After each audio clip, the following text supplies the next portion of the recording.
It's 3 a.m., and you know what that means. It's time for your favorite segment on Radio 1, the Geek Hour, the show where we geek out over everything. Tonight, we have a special guest with us, who ever so graciously has blessed us with his presence, the famous, articulate, and amazing author. It's Richard Holland. Hello, how are you? I'm good, thanks. How are you? Ecstatic. Nice to meet you in person. Well, thank you. Now, before we begin, I have to ask, have you enjoyed your stay here so far? I have. But you know what? This is a great place for hitting the beach. That's true. You know what would be good to take on a date to the beach? What? A nice book to read. Oh wait, you've written many books, including your world-renowned Oralist Award-winning Worldshaker. Now for our listeners at home who haven't read the book, could you explain what it is about, the plot, the characters, very generally? Yes, of course. Worldshaker is a steampunk alternative history novel. It basically revolves around the idea of massive juggernauts crushing everything in their paths, and each one is ruled by a royal family. Now, this gigantic ship is divided into two sections, the upper decks and below. These practically represent the people on each level.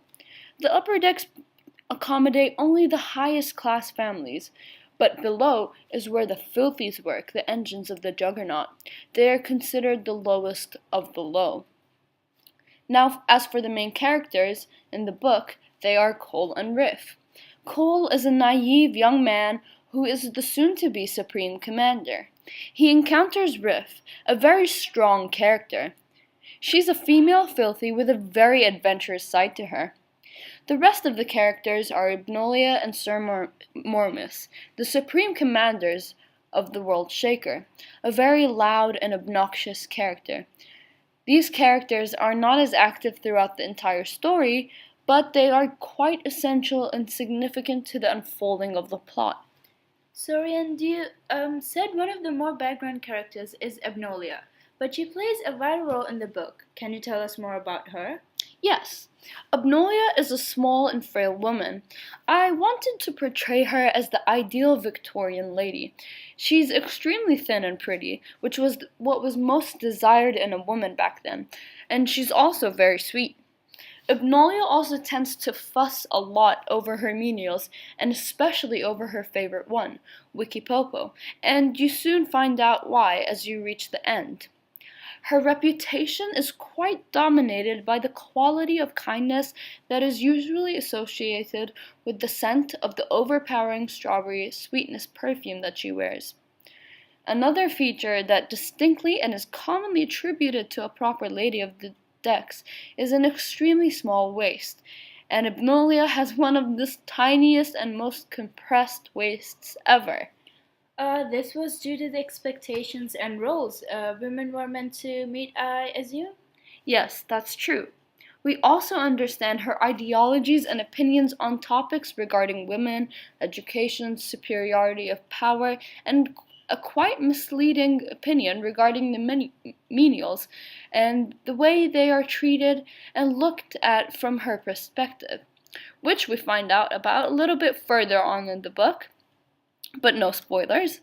She is represented as a very high-class woman who can be assertive in the most subtle of ways. And I think she represents a side of the human nature and society that we try to conceal, a very ignorant and sadistic side. This may be controversial to what I just explained her as, but as the series of the events unfold, we see this deceptive two-sided nature about her. This is where we see a merciless person willing to do anything for the sake of upholding the family's name and keeping it where it belongs, above everyone else's. Her need for upholding the Porpentine status. This represents her as a maniacal and deceptive person, where everyone is left puzzled as to what to believe, the lovely sweet side or the twisted surprising one. This is just a very general and basic recap of Abnolia's character without revealing too much. Very interesting. Looking more into her personality in depth, could you explain the way her values or beliefs shaped her? Your beliefs and values are key components to sculpting and shaping your identity. In Abnolia's case, we can fairly say that she is a close-minded and controlling person. Firstly, she will do anything, and I mean anything, to keep her social status at the very top of the hierarchy. She also cares and values the way people view her, and this point is the base of many of her beliefs. Because true ladies of the Victorian era were not meant to be educated. It was not ladylike. Therefore, she strives to implement those expectations through her values. I mean, you can sort of understand the reasoning of why she has these views in the very first place. Because she is uneducated? Exactly. Because she's uneducated, her values include things like acting very helpless and fussy. How about over her menials and servants? Without spoiling the book too much, like we said before, she values ranking and precedence. The ranking on the hierarchy of the menials indicates that they are the lowest of the low, like we said before. They are creatures who do not possess any human emotions or feelings as the people of the upper decks do, according to her, of course. She sees them more like a property. However, she honestly believes that she is changing their lives for the better. And all I'll say is that people's true nature will always be revealed when they attempt to conceal it. She seems like a very peculiar character. Would you say she matured at all during the novel? Well, you see, the thing is, Abnolia is so convinced that the only correct way is her way, and she's very adamant about it. She does not want to change or allow any other person to propose different ideas than her own. And, in a sense, to the reader, of course, she herself might be portrayed as a character that transforms from immaturity to maturity. However, this is how it may seem at first, but really she doesn't truly change. Her identity is just hidden from the readers. And in order to become more mature and flourish, one must endeavor to be open-minded and to attempt to accept other views. This exposes the person to a change of thought and stretches one's mind to explore hidden possibilities. She does not experience this epiphany, therefore, she does not transform from a caterpillar to a fluttering butterfly. Indeed. Well, now we'll take a call from our listeners. Hello? You're on Radio 1 with Amna and Richard Holland. Anything you'd like to ask?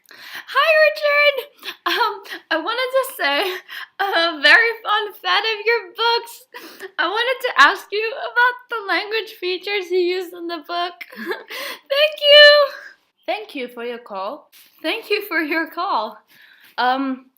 Answering your question, a narrative is not interesting without any figurative language. So if you notice throughout the book, I often included similes and metaphors regarding her bird-like nature. Why a bird, may I ask? I guess I was trying to indirectly express deeper characteristics of her personality through the figurative language. These literary devices were used to create a certain style or attitude to the book, and I utilized the bird similes and metaphors to make her sharp and acute sense of mental capabilities apparent. When I read those particular sentences, the image of Agnolia's appearance intensified and got clearer in my head, because a bird usually has a small head and that is constantly bobbing up and down.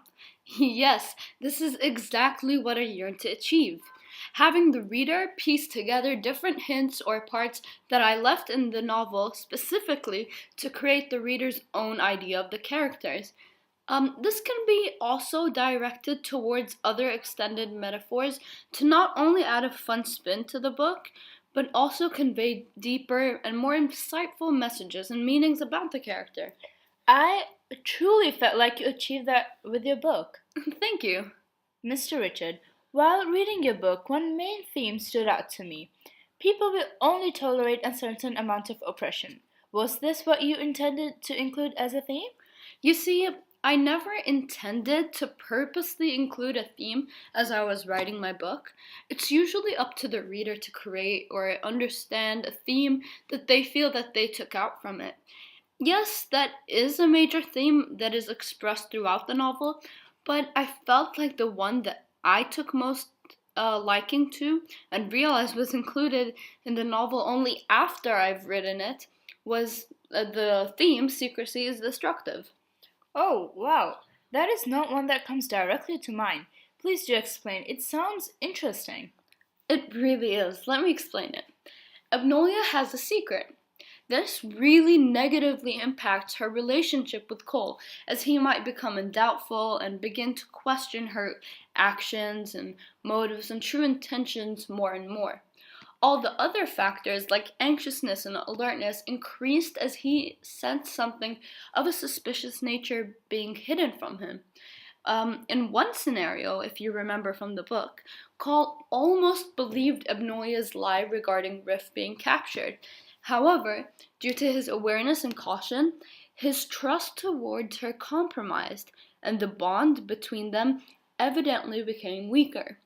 In simple terms, secrets destroyed the relationships of people and the community around them, and you can definitely see this in Abnolia and her relationship with others. Hmm, that is a very interesting concept, and I really feel like I can relate with it. Yeah, once look closely and pay attention, you can see this general idea in our small everyday lives or on a global scale. Could I ask you how you thought of this theme? Well, like I said, I didn't really realize until halfway through the book that this theme was there. I guess what I want for people to take out of this, as Worldshaker is a history alternative, to perhaps relate these aspects of the book into the real life world and benefit from them. For example, understanding this theme could mean that the reader will have more insightful views on things like WikiLeaks or even presidential scandals that happened throughout history. People can also take it away from them as a life lesson. Yes, or if they like, not think of it at all. After all, the purpose of it is to entertain the reader.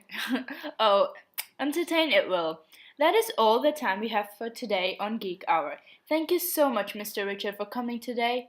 Thank you for having me. Would you like to do the honor of introducing the next playlist, maybe? Of course. Up next on this week's 90s hits, we have Scorpions' Wind of Change. Enjoy!